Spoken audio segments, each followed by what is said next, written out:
திரு மாவை சேனராஜா தொடர்பாக பேசுவதாக இருந்தால் நான் சற்று வெறுமனே அவருடைய நல்ல குணங்களை பற்றியும் அவருடைய அரசியல் பின்னணியை பற்றியும் மற்றும் பேசுவதை தாண்டியும் ஒரு சில ஆழமான கருத்துக்களை அவருடைய அரசியல் பாதை தொடர்பாக நான் சொல்ல விரும்புகின்றேன். மாவை சேனராஜா அவர்களை பற்றி நான் முதல் தடவையாக கேள்விப்பட்ட பொழுது என்னுடைய நான் சார்ந்த கட்சி அகில இலங்கை தமிழ் காங்கிரஸ் அவர் சார்ந்த அப்போதைய கட்சி தமிழர் விடுதலை கூட்டணிக்கு போட்டியாக செயல்பட்ட ஒரு காலம். நான் அரசியலுக்குள்ளே நேரடியாக இறங்குவதற்கு முன்பதைய காலம். ஆகவே அப்படிப்பட்ட ஒரு காலத்திலே நம்முடைய அமைப்புக்கு போட்டியாக இருக்கக்கூடிய ஒரு கட்சியினுடைய ஒரு முக்கியமான தலைவர்கள் தொடர்பாக வைத்திருந்த பார்வை என்றது வித்தியாசம்.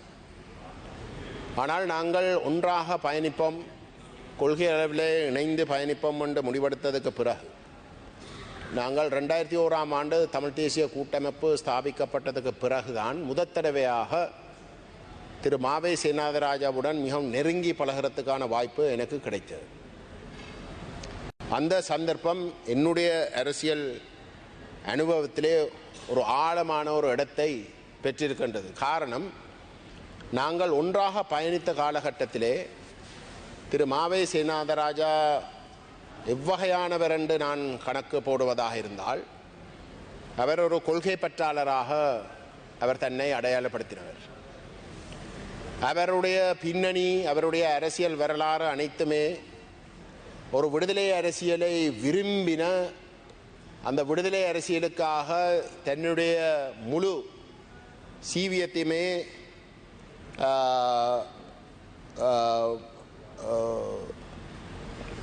அவருடைய முழு வாழ்க்கையுமே அந்த பாதைக்கு செலுத்தின ஒருவருடைய பண்புகள் தான் வெளிவந்தது. அவர் ஒவ்வொரு கட்டத்திலையும் என்னோடு பேசுகின்ற பொழுது கொள்கை ரீதியாக நாங்கள் அந்த 2001ஆம் ஆண்டிலிருந்து 2008ஆம் ஆண்டு வரைக்கும் போர் நடைபெற்ற கடைசி காலப்பகுதி வரைக்கும் எந்த ஒரு இடத்திலையும் கொள்கை ரீதியாக நாங்கள் முரண்பட்டது கிடையாது. நாங்கள் பல்வேறு கட்சிகளுடைய பின்னணியில் இருந்து வந்தாலும் கூட நாங்கள் பொதுவாக இயங்குறதுக்கு என்று முடிவெடுத்ததுக்கு பிற்பாடு அனைத்து விடயங்களிலும் அவர் உண்மையிலே அனைத்து விடயங்களிலும் சில வழியிலே தன்னுடைய கட்சியிலே இருக்கக்கூடிய முக்கியமான உறுப்பினர்களோடு வேறுபட்டு இருந்தாலும் கூட எங்களோடு அவர் எந்த ஒரு இடத்திலும் வேறுபட்டு செயல்படவில்லை. ஆகவே அவருடைய செயல்பாடுகள் அனைத்தும் நான் அறிந்த அளவுக்கு தமிழ் மக்களுடைய உரிமைகளை மையப்படுத்தி தன்னாலே செய்யக்கூடிய அனைத்து பங்களிப்பையும் தனக்கென்று மட்டும் விட்டிருந்தால், தானாக முடிவெடுக்கக்கூடிய ஒரு நிலைமை இருந்திருந்தால் நிச்சயமாக அந்த மக்களுடைய நலன்களை பற்றி மட்டும் சிந்தித்து அந்த மக்களுடைய நலன்களுக்காக மட்டும் செயல்படுகின்ற ஒரு தலைவராக அவர் நிச்சயமாக இருந்திருப்பார் என்றதிலே எனக்கு எந்த விதமான சந்தேகமும் கிடையாது. ஆனால் உங்களுக்கு நன்றாக தெரியும் கௌரவ சபாநாயகர் அவர்களே, ஒரு அரசியல் கட்சி என்று பார்க்கின்ற பொழுது அதில் பல்வேறு தரப்புகளுடைய கருத்துகள் அதில் இருக்கும். பல்வேறு கருத்துகளோடு ஒரு கருத்து மோதல் நடைபெற்று தான் பொதுவாக இறுதியில் அந்த கட்சியுடைய செயல்பாடுகள் அமையும். அந்த வகையில் அந்த கலாச்சாரத்தில், கட்சி அரசியல் கலாச்சாரத்திலே உண்மையிலே மாவை சேனராஜா அவர்கள் சில வேளையிலே அவர் அதால் பாதிக்கப்பட்டும் இருக்கலாம். ஏனென்றால் கட்சி எடுக்கிற ஒரு சில செயல்பாடுகளாலே அவரும் அந்த செயல்பாட்டுக்கு துணை போனதாக அறிகிற இல்லாட்டி அப்படிப்பட்ட ஒரு நிலைமை சித்தரிக்கப்படுகின்ற பொழுது அவரும் அடிவேண்டுகின்ற ஒரு நிலைமை உருவாக்கி இருக்கலாம்.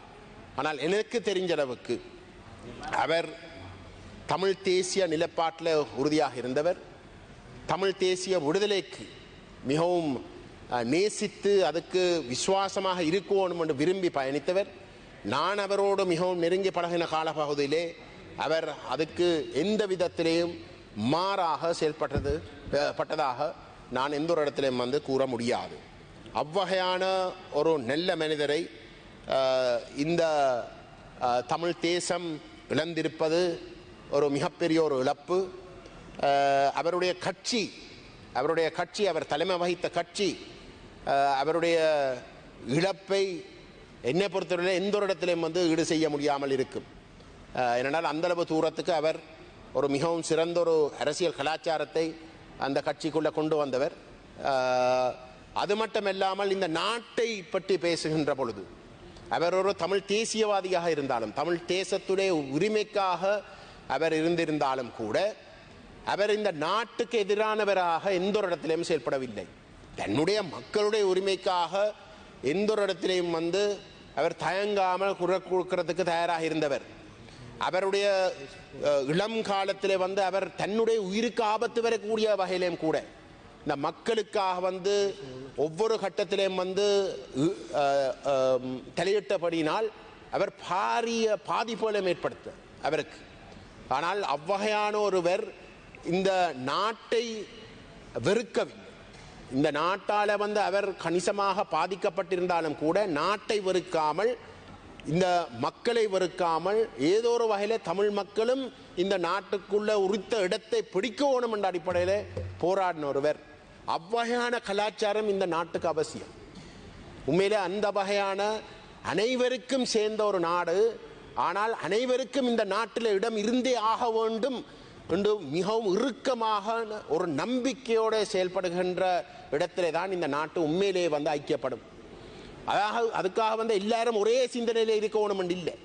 நாங்கள் பல்வேறு சிந்தனையில் இருக்கலாம், சிந்தனையில் இருக்க வேணும். அப்படி இருக்கின்ற பொழுதுதான் இந்த நாடு முழுமையடையும். ஆகவே அவ்வகையான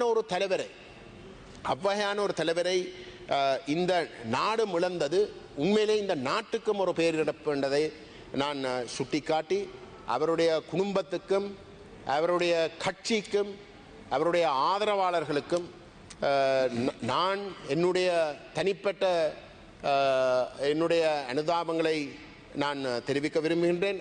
அத்தோடு தமிழ் தேசிய மக்கள் முன்னணியும் அகில இலங்கை தமிழ் காங்கிரசும் அவருடைய குடும்பத்துக்கும் கட்சிக்கும் தமிழ் மக்களுக்கும் எங்களுடைய அனுதாபங்களை இந்த இடத்துல வந்து பதிவு செய்து எனக்கு இந்த சந்தர்ப்பத்தை வழங்கினதுக்காக நன்றி கூறி விடைபெறுகின்றேன்.